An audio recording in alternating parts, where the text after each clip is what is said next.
У цьому відео я покажу, як виконати ось такі мережки, прутик, черв'ячок та переплетений прутик. А в кінці відео я покажу, як можна поєднати ось ці мережки в одному орнаменті.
А тепер я покажу, як можна об'єднати усі ці мережки в один невеличкий орнамент. Я вишила з двох боків прутик, потім черв'ячок і посередині перевитий прутик. Звісно, у кожної мережки є своя закріпка, а між мережками я додала ретязь. Також усе це оздобила такою хвилькою з набирування. Покажу ближче, як все виглядає.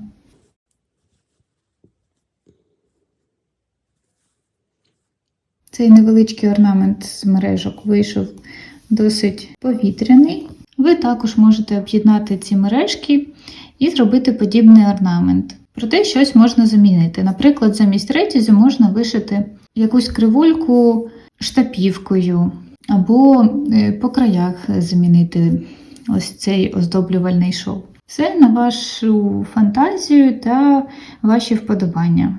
Тож бажаю вам натхнення, експериментуйте та навчайтеся. Дякую за увагу!